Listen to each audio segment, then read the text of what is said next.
Greetings, adventurers. Welcome back to another Diablo 4 build guide. Emphasis on the guide part. I do encourage that if you like the overall feel of the build, but there's some things you want to change, I highly recommend that you change it to make it more fun for you. This build was made to be fun for me, and I just want to share it with you. It did pretty well against Elias. If you want to see that video, it will be in the description. And if you want to follow along with what I'm talking about, the link to the max roll build will be in the description as well as probably the comments. So you can find it either there. I highly recommend you do, because I'm not going to talk about everything. I'm just going to talk about the important stuff. Speaking of important, this build highly revolves around the new aspect for puncture. It makes this build work. You don't run a core ability. Puncture is your main damage. So every third puncture being poison imbued is absolutely important. This is the one must-have aspect in this build. Everything else, if you don't like it, you could probably change. But this makes and breaks the build. I'm going to go over the skill tree first, and we're going to move on to the Paragons. And then we're going to talk about aspects and hearts. Let's start with the skills. Obviously, most important skill is puncture. The reason we want puncture is obviously the aspect, but also this is a vulnerability crit build. Puncture is the best way to make people vulnerable with the fundamental puncture. You only actually need your main target vulnerable because of the key passive running of Victimize, and Puncture does that amazingly because your first attack can make them vulnerable, and then all subsequent attacks can proc Victimize, which is your main AoE. Over here we have some damage reduction and healing, and then we have Shadow Step. You could run Dash, but I'm running Shadow Step because it increases crit chance on whoever you Shadow Step to. It is an unstoppable 1 of 3 in this build, and it stuns. This has a high stagger meter generating aspect to this build. This is one of the main ones that help towards that. I will talk about the other ones later. But moving on, we have Concealment that I'm running. You could run Dark Shroud if you would rather the damage reduction. But I am running Concealment because of the guaranteed critical strike when you come out of Concealment, but it is also a good pause button. If you're taking a lot of damage and you don't want to be, you just press this button. It is an unstoppable as well. But when you press it, and as long as you don't take AoE damage immediately after it, you can run away from most fights, and if you take this talent here, you will heal while you're running away. Very nice. The must-have of this particular part of the tree is Poison Trap. This is a poison build, and your Poison Trap contributes to your stagger meter and your other CC in general. Usually when I make these builds, I have them in mind for killing bosses. That's because I love killing bosses, especially if I consider taking these for Uber-Lilith, which I actually probably am going to take this build to try and kill Uber-Lilith. So if you want to see that, make sure you hit the subscribe button. But it does increase your stagger meter generation, as well as just good CC. And it increases the poison damage as long as enemies are staying inside it. That is important because we are running poison imbuement, obviously, because we're running this aspect. And the more damage that your poison imbuement does, the more damage that your puncture poison does, as well as all of the subsequent talents that increase your poison stuff, like damage resistance, attack speed from poisoned enemies, and poison damage. The two choices you have here are when you critical strike, you increase the poison damage done, or when you have lucky hit, which we will have a decent amount of lucky hit in this build, you double the poison damage done. This is up to you. I went with the whenever you crit, you deal extra poison damage just because, especially late game, you're shooting a lot. But we're going to have enough lucky hit that you could go this instead. It is entirely up to you in that sense. You can make an argument for which one's better. For our ultimate, we're running Shadow Clone.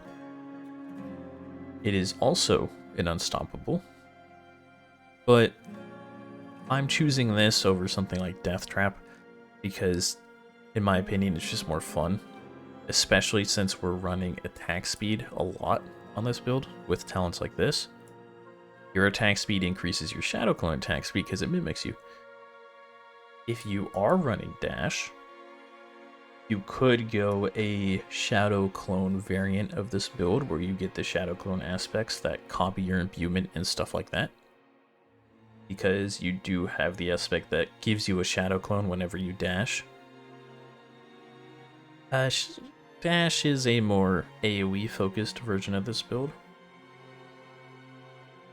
And same with doing that Shadow Clone version because of some of the aspects we're running. I'm not, because I couldn't fit them in, but I will let you know which of the aspects you can change out to fit in the Shadow Clone. But we also have the Victimize key passive, which I showed you earlier. So that is the gist of the talents. Let's move on to the Paragons. We are starting with, in our starter board, Ranger, increasing our marksman skill damage. Puncture is a marksman skill, even though it uses your dual wield weapons. So that is just a direct damage increase on your puncture, which is important because Victimize does a portion of the damage that procs it, which is most likely going to be puncture in this build. The bonus you can ignore because you're not actually using your crossbow actively. So I don't think you get the damage reduction bonus. Maybe you do, but I don't think it works like that. If it does work like that, let me know in the comments so that I can pin that comment so people know. Moving up to our second board, we have Exploit Weakness and Combat. Combat is increased critical strike chance. Damage. Excuse me. Like I said, this is a critical strike build. Half critical strike build. So an increase of around 100% increased critical strike damage is very nice. Over to the legendary node. Damaging vulnerable targets increases your damage to them. It's kind of a no-brainer. It actually does pair well with our next board's glyph, which is Chip. It increases your physical damage, which increases your puncture damage and your shadow step damage. It also increases your shadow clone damage because your shadow clone is physical. But when I said that it synergizes well with the legendary node over here, is because dealing physical damage to a target increases the damage they take from you. It's basically a one-to-one with the exploit weakness. The legendary node over here is increased critical strike damage on people affected by your trap skills. So if you stun an enemy within your trap, you deal an extra 22% critical strike damage, or if they're just standing there. I just said stun because that's the only way to keep them there, like, of your own volition. And then finally, we have our fourth board, where we don't get the legendary node, but we do have Canny, which increases all of our poison damage by 87%. It also makes them take more damage from you. We have this triple stack going on with you deal damage to someone, they just start taking more damage from you. It is pretty good for ramping, especially if you have all three buffs up. When you stagger a boss, you absolutely delete them. You can see that in my last video. He goes from like half health when he gets stunned to basically dead by the time he is unstaggered. Everything else is up to you. You could not focus on some of these rare nodes. I personally like flushing out all of the I guess fleshing out was the proper word. I like getting all of the rare nodes. It makes the trees look pretty. And I like a lot of the effects, like the attack speed. You could use the strategy of just going for more glyphs. And honestly, there are some more glyphs that I had to pass up to get the rare nodes. That is entirely up to you. These are the 4 that I recommend using. You could go more. I wouldn't recommend going less, but you could go less too. Let's talk about equipment. The 3 defensive aspects you're going to be running is basic skills, give damage reduction. It's self-explanatory. It's a basic skill build. You're just getting a free 20% damage reduction on top of it. I'm not going to go over the stats because you can just click on the link and look at them yourself. I will talk about the important ones, however, like basic attack speed. This directly increases your damage. All of the attack speed just increases your damage because you can get your attacks out faster with your puncture. And that is everything with this build. We have another healing portion to couple with this talent over here. I've learned that both of them combined is enough, but both of them separate is not enough healing. So once you get the Victimize key passive, run it. Even if you have to have a bad chest piece or whatever you have it on, your helmet or your pants, if you have to have a bad version of it, the healing is worth stacking some of your stats, in my opinion. I went from constantly running out of potions to rarely ever running out of potions just because of this right here. On our gloves, we have more attack speed. Not much to say about this. We also have even more attack speed and attack speed. Every source of attack speed you can get, I would recommend getting it. For the pants, we have a bit of a choice. I haven't decided between running Temerity or running regular legendary pants. Here's the pros and cons of both. Let's talk about Temerity first. 80% of your life barrier. With this build, we'll have 15,000 life. That's a pretty big barrier. I was running Temerity, the unbuffed version, in the preseason, and it was absolutely amazing. I can't imagine how good the buffed version is, because I haven't gotten it yet. But however, if you do want to run this because you're dying a little bit too much in, say, tier 4, you will be giving up plus ranks on your concealment and your poison trap. And you'll also be giving up a barrier in general, because if you're not running Temerity, I would recommend running the aspect that gives you a barrier when you attack elite anyways. So, do you value the extra tankiness, or do you value the extra damage from plus 4 ranks of poison trap? Because that is actually a decent amount of an increase. So, for example, it's at 713%.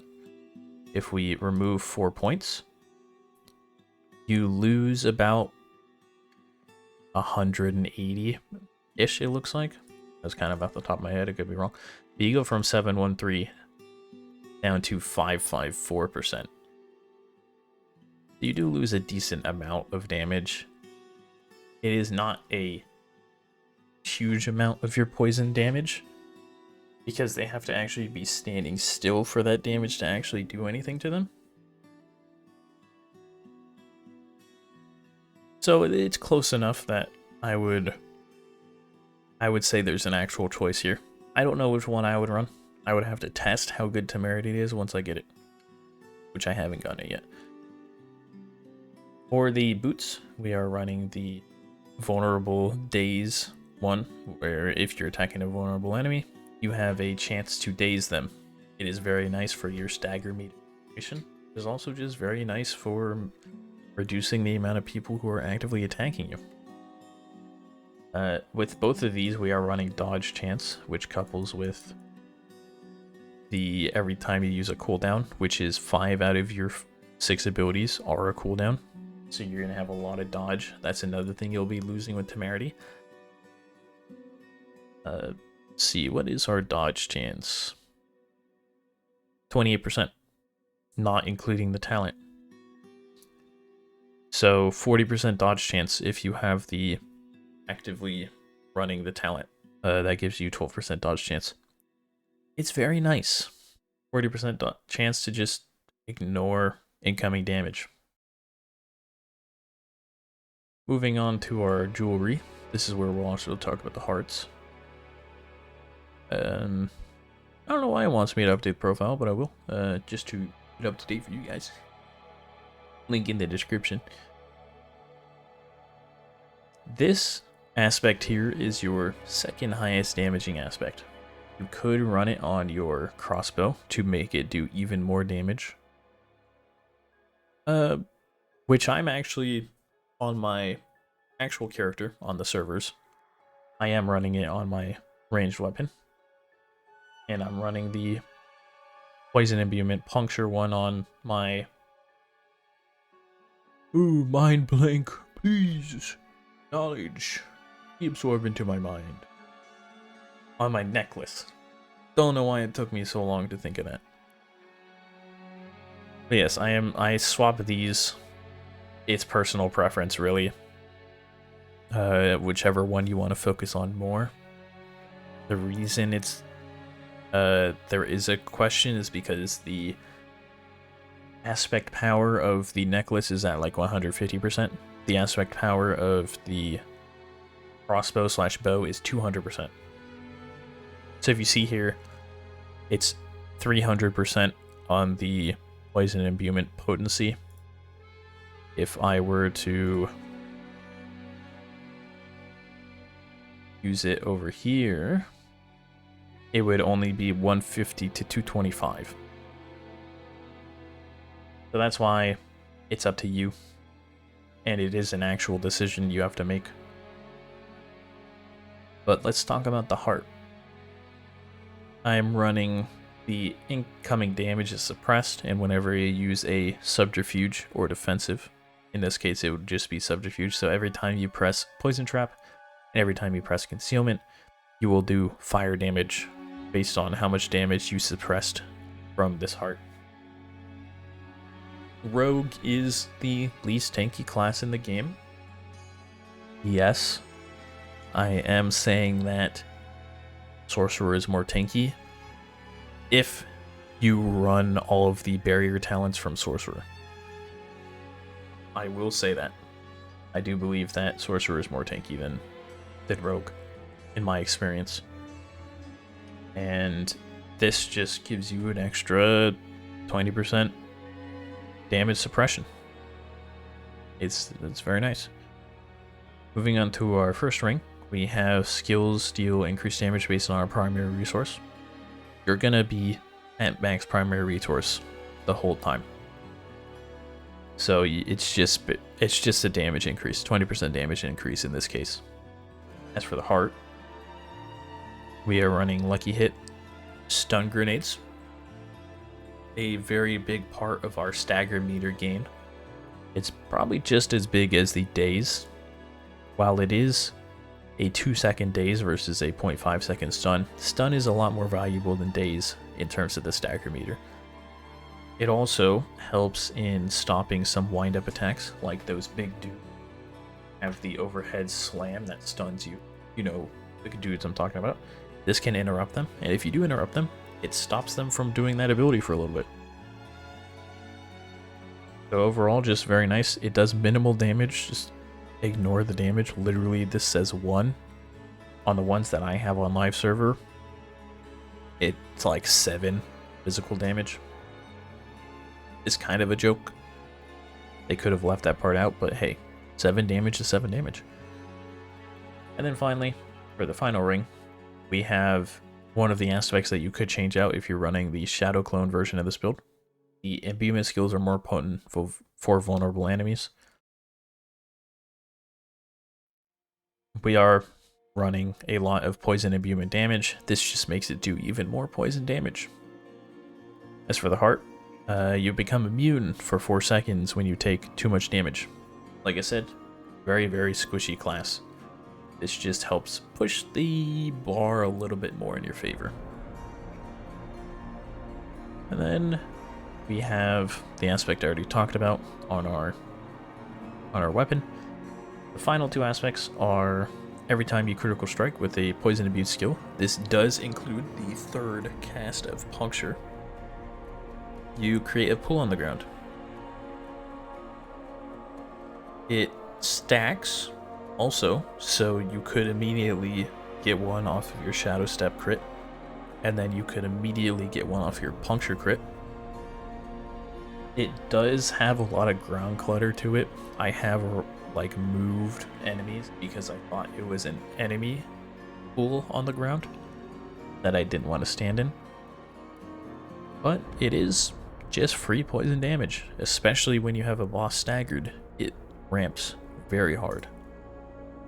And then finally, another one that you could change out, increase critical strike chance on vulnerable enemies. You have 44% increased critical strike chance anyways. You don't need to run this. I just couldn't think of anything that was better than it. One thing that might be better than it actually is the unique dagger that increases your basic skill damage, which is the most important stat on your weapons, by the way. This stat is sometimes more important than the actual damage that the weapon gives you, because it's so strong with increasing your puncture damage. The reason I might not run it is you would lose vulnerable damage and you would lose critical strike damage. But the attack speed might make up for it.